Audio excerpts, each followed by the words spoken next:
Hey everybody, Rich here, Rich's Custom Marine and Auto, and this one we're going to be working on a 2004 Honda Element. This is my brother-in-law's rig.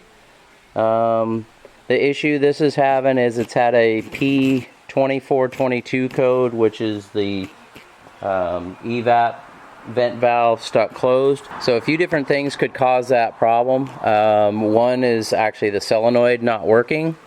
Another is maybe blockage. Spiders like to get up in there and cause blockages and stuff like that. So I've done those checks. I've actually replaced the vent valve solenoid, and then the code came back, so I verified the ohm reading on it. Also made sure that it had a good ground, made sure it had good reference voltage, did all of that stuff, and then cleared the code. Well, the code stayed gone for a couple of months, and now it's come back. So what I've decided to do at this point is I'm going to go ahead and replace the vapor canister. I've ordered this one through Rock Auto, and here's the part number. These are kind of expensive. They're a little over $200. So, but that part number, it comes, the vent valve solenoid goes in right there. So you'll need to either purchase one, or like in our case, a couple of times I've verified that ours is good, so I'll just take it out of the old one and put it into this one. And of course, you see it comes with the O-rings. So let's show you what it looks like underneath. I've gone ahead and put the car up on ramps. That's about the easiest and safest way. Ramps are just nice and straightforward and simple. So, so coming in under the vehicle, there's our guy right there. So we'll need to go ahead and get this cover off, which is just pushing these in, and then usually I just use a flathead screwdriver. So we have that on both sides, so I'll need both hands to do that. And then up here you can see we've got a connector and we've got some lines to take off. So let me get that cover off and then we'll move on. And I was quickly reminded there's a plastic push rivet up there. Probably easiest to reach over the top of the differential on this side. So let me go grab a tool to pop that thing off of there. Okay, so on ours, that push rivet has a Phillips screw in it. You back that out a little ways and then it'll come right out. There's where it goes on that cover. So now you can see we've got this connector to disconnect, and we've got the line here, and then behind that is another line, and then we've got another connector over there. So we'll go ahead and get those off of there, and then we can work on getting the bracket unbolted. Okay, we got everything disconnected except for that one big one up there. I'm going to go ahead and take the bracket loose from the frame now. I've taken that bolt out. And there's one up there, and I think that'll give me a little more room to be able to get this hose disconnected. Okay, this is what it'll look like once you get it out of there.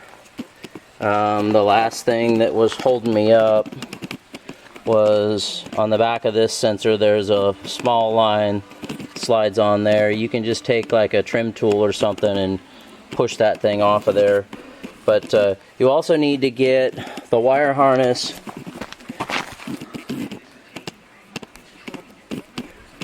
The wire harness clips into all of these spots, so you'll need to get those loose.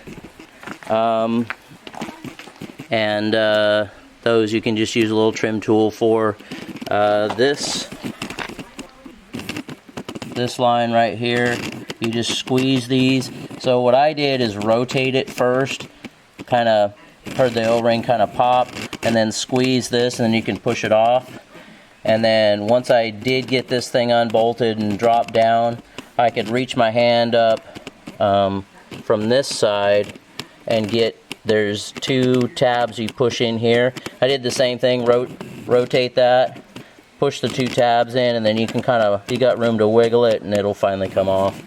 So we need to move this sensor over to there, and then we need to take this bracket off.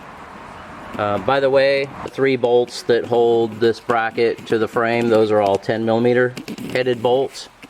And then those look to be like an 11 or 12. I'll have to take a flathead and dig around. But this doesn't have any studs in it, so I'm gonna have to figure out how those studs move over to there, and I'll share that with you when I do. Alright, got this thing almost stripped down. Need to pull this guy off. But we got this fuel tank pressure sensor removed. Of course, it was right there, and it'll go on here. The trick with this is, with the vapor canister turned on its side like that, of course this sensor will go in there like so. I'll replace the O-ring on that. But this keeper goes in there.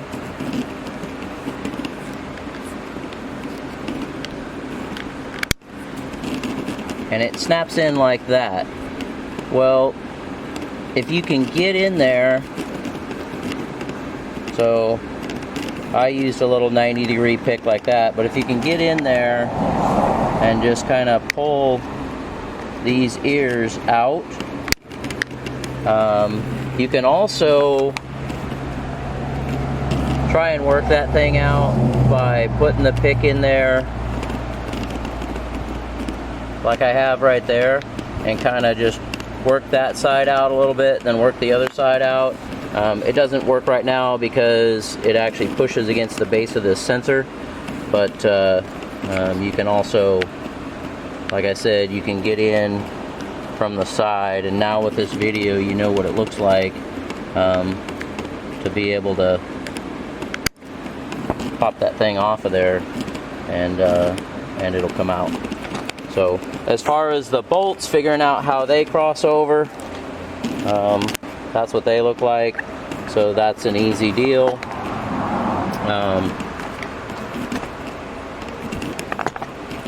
They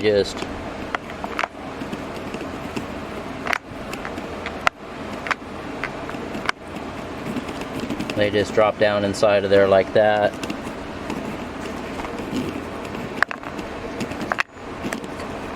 Like so. And then of course when you go to put that bracket back on, you'll probably have to hold those bolts in so they don't drop down, because if you just lay this thing back, then they'll try and fall out like that. So I'm gonna go clean this bracket up so it looks all nice, and then I can go ahead and put the vent solenoid on there, and like I said, I'll get this keeper. That should just pop over that ridge and come right off, and then it'll just snap on that one with no problem. Okay, brackets installed. I've got that clip swapped over, and I've got the pressure sensor in with its keeper.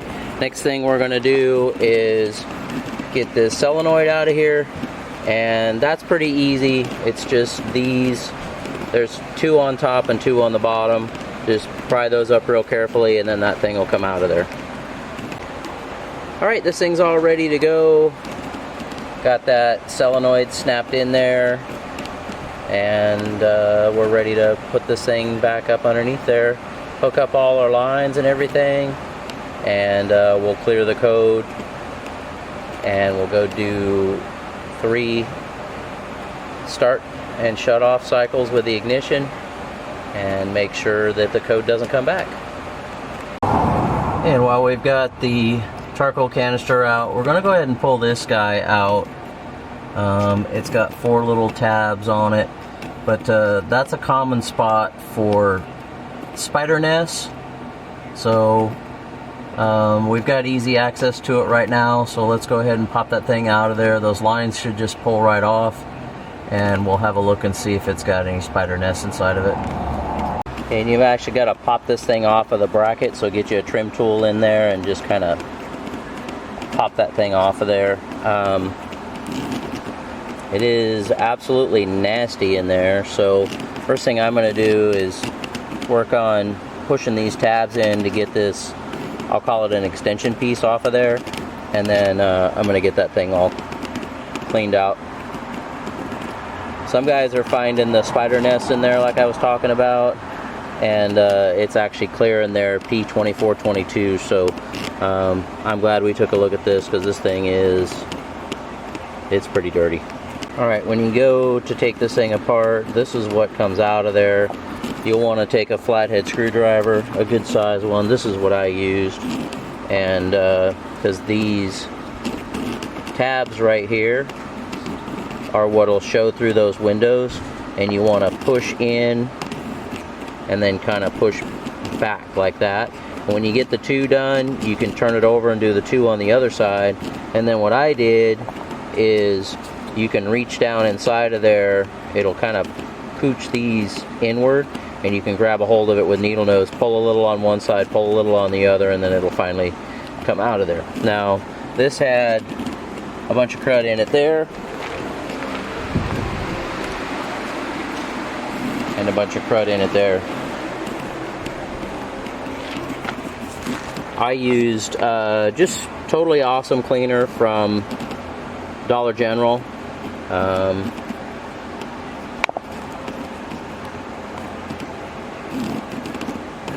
And I've got it really clean down in there now. I also dried it with air to get any last bits of mud and stuff out of there, and then of course blew through these guys.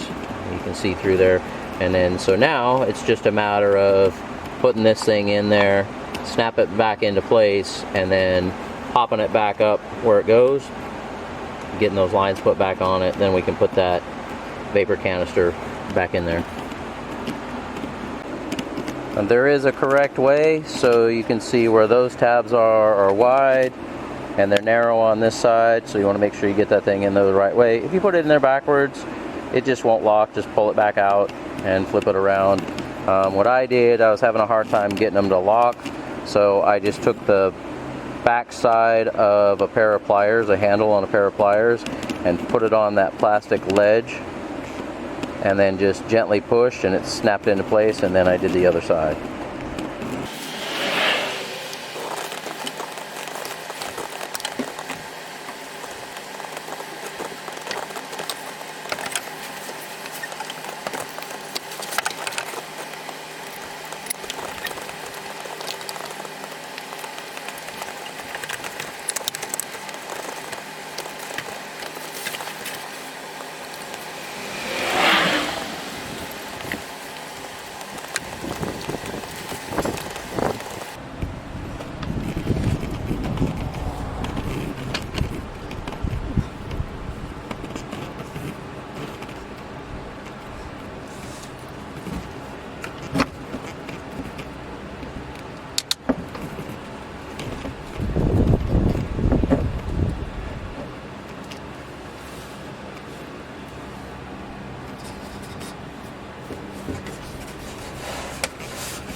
So hey folks, thanks for watching. Hopefully this helps you out on your element with your P2422 code. That's going to wrap it up here on this one. We'll catch you guys in the next one. Please subscribe if you would. It helps out the channel. Like the video also, and feel free to leave any comments, questions, anything you got. I try to do the best I can to respond, and have a great day.